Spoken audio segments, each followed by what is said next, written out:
Mari kita mundur sejenak ke dekade 2000-an.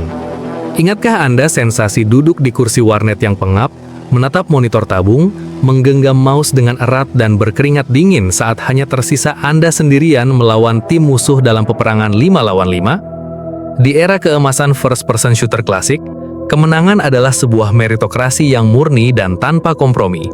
Ketika Anda berhasil membalikan keadaan dan mendaratkan rentetan headshot yang sempurna, atau ketika Anda menghabiskan waktu berjam-jam mengkonfigurasi pengaturan presisi pada makro mouse kesayangan Anda agar ritme tembakan senjata terasa pas dan tidak meleset, itu murni karena dedikasi mekanik. Anda menang di arena digital itu karena Anda bereaksi lebih cepat, berpikir lebih taktis, dan berlatih lebih keras daripada lawan Anda. Di masa itu, sebuah video game adalah arena adu ketangkasan yang jujur. Anda membayar 1 kali di awal, dan sisanya ditentukan oleh seberapa hebat tangan dan otak Anda bekerja. Namun perlahan-lahan, arena yang jujur itu mulai diracuni. Industri video game modern hari ini telah mengalami sebuah mutasi genetik yang sangat mengerikan. Jika Anda melihat layar utama atau lobi dari game daring paling populer saat ini, apa yang Anda lihat bukanlah sebuah antarmuka permainan ketangkasan. Yang Anda tatap sebenarnya adalah sebuah mesin slot digital, sebuah kasino tanpa regulasi yang dirancang dengan presisi matematis untuk membajak sistem saraf pusat Anda. Bagaimana sebuah industri yang dulunya murni tentang hiburan dan kompetisi ketangkasan bisa berubah menjadi ladang manipulasi psikologis terbesar dalam sejarah umat manusia? Jawabannya tidak ditemukan di Departemen Programming Komputer atau Desain Grafis. Jawabannya ditemukan di Departemen Ilmu Psikologi Perilaku. Untuk memahami seberapa licik dan berbahayanya industri game modern ini, kita harus berkenalan dengan sebuah eksperimen ilmiah dari tahun 1930-an.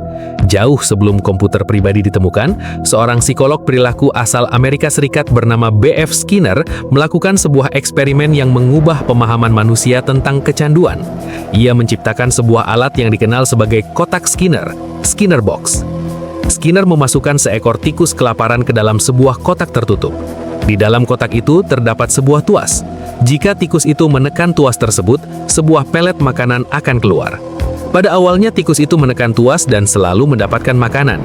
Tikus itu belajar bahwa tuas sama dengan makanan.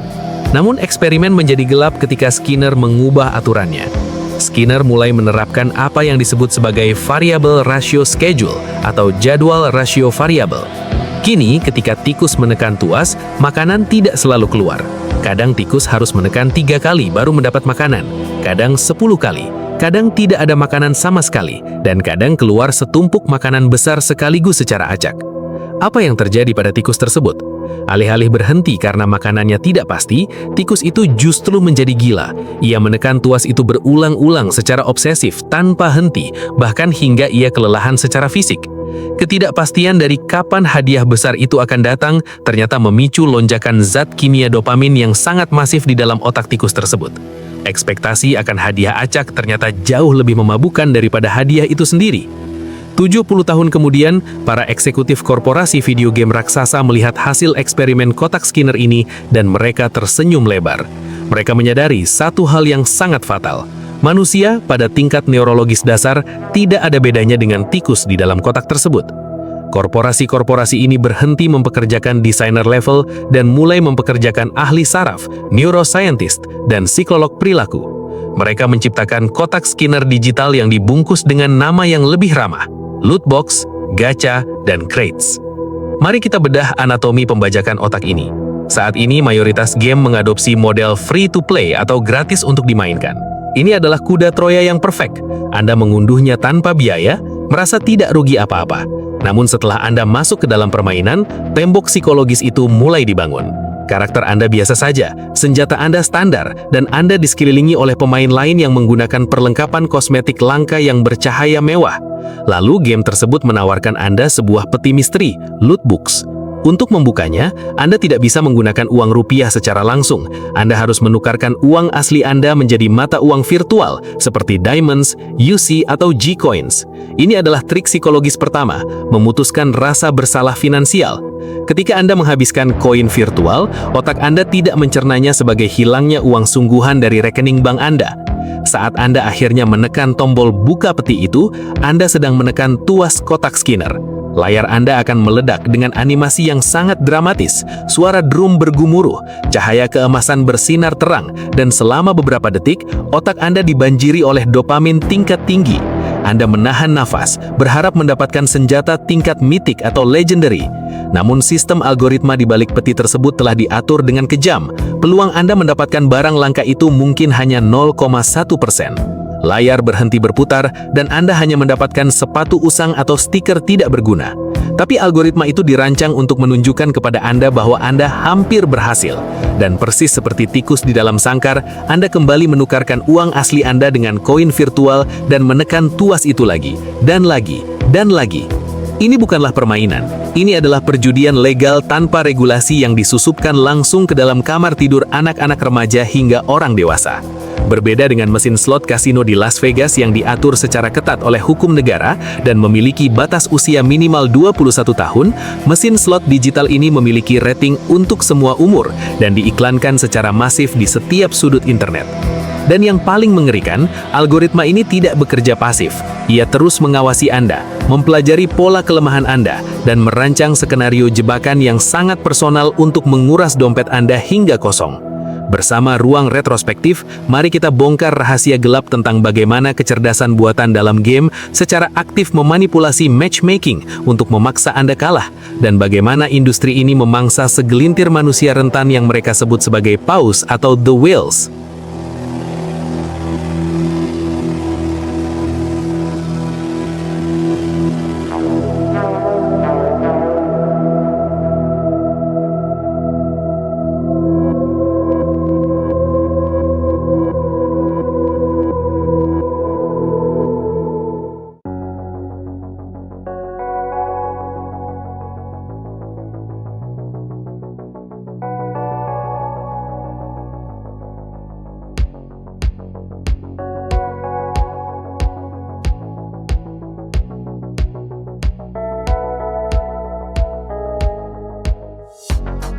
Jika Anda mengira bahwa sistem loot box dan gacha yang mengacak hadiah kosmetik adalah puncak dari kelicikan industri game modern, Anda keliru.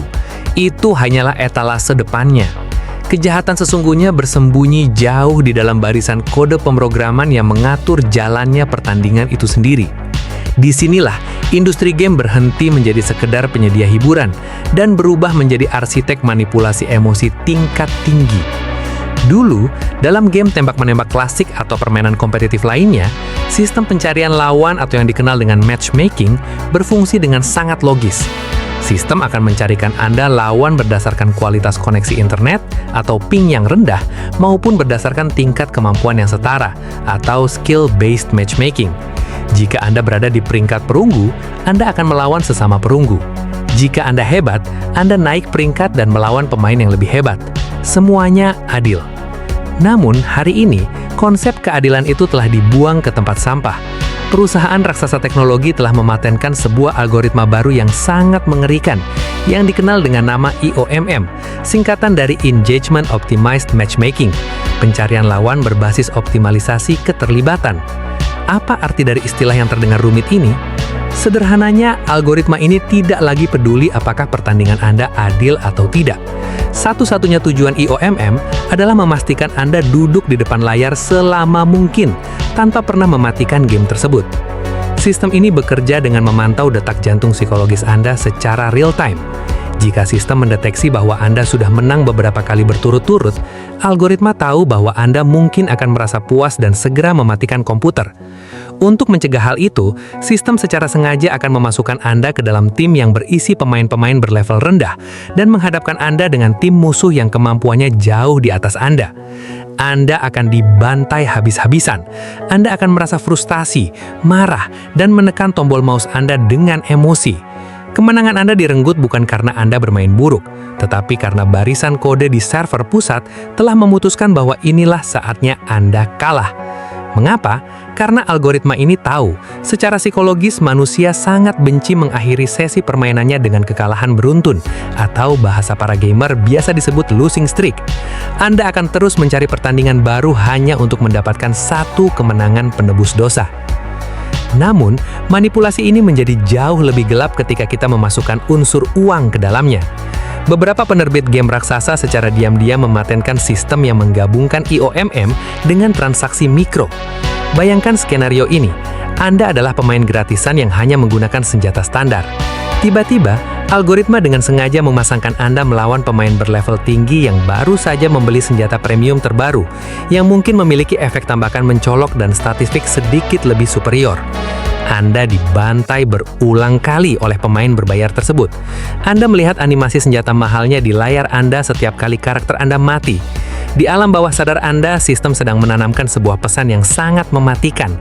Jika kamu ingin menang dan berhenti dipermalukan seperti ini, belilah senjata yang sama. Ini adalah iklan subliminal yang dirancang melalui penderitaan digital. Pemain yang menghabiskan uang secara harfiah digunakan oleh algoritma sebagai papan reklame berjalan untuk menyiksa pemain gratisan hingga pemain gratisan tersebut akhirnya menyerah dan membuka dompet mereka. Lalu, siapa sebenarnya target utama dari seluruh mesin psikologis yang kejam ini? Apakah korporasi-korporasi ini menargetkan jutaan pemain biasa seperti Anda untuk menghabiskan puluhan ribu rupiah setiap minggunya? Faktanya, tidak.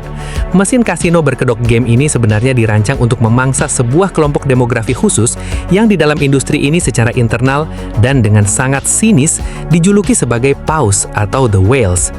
Istilah whales adalah istilah kotor yang dipinjam langsung dari industri kasino Las Vegas. Paus merujuk pada segelintir pemain elit yang bersedia menghabiskan uang dalam jumlah yang tidak masuk akal.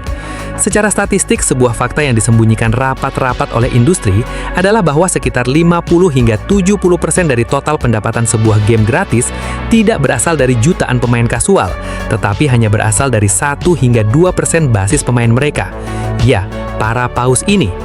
Siapakah para paus ini? Narasi yang sering dibangun oleh perusahaan adalah bahwa paus adalah pengusaha kaya raya, selebriti atau anak sultan yang memang memiliki uang tak seberi untuk dihamburkan demi gengsi visual. Namun, realitas yang terekam oleh psikolog adiksi jauh lebih tragis. Banyak dari para paus ini bukanlah orang kaya. Mereka adalah individu-individu yang rentan psikologis. Mereka adalah pekerja kerah biru yang kesepian, remaja yang memiliki masalah penerimaan sosial di dunia nyata, atau orang-orang yang memang secara genetik memiliki kecenderungan terhadap adiksi perjudian. Bagi orang-orang ini, mendapatkan skin legendaris atau senjata langka di dalam game memberikan satu-satunya validasi sosial dan rasa berkuasa yang tidak pernah mereka rasakan di dunia nyata.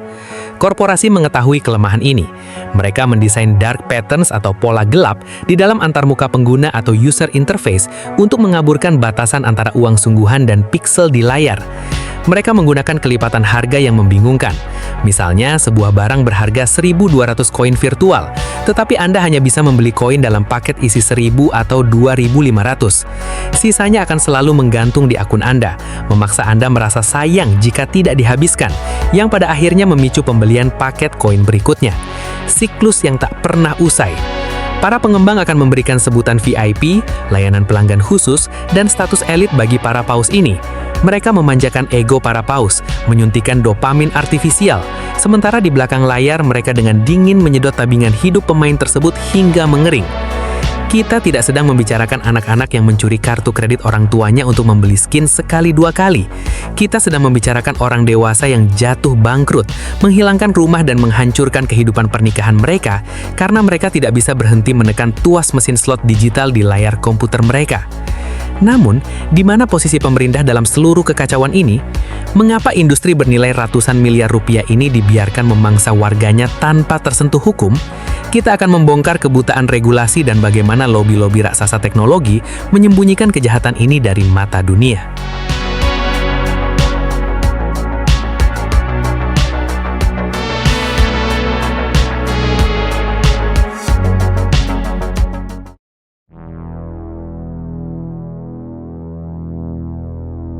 Ketika kita mendengar kisah tentang kehidupan yang hancur, tabungan yang terkuras habis, dan orang-orang dewasa yang jatuh ke dalam lubang hitam kecanduan akibat mesin slot digital ini, sebuah pertanyaan besar secara otomatis akan muncul di benak kita.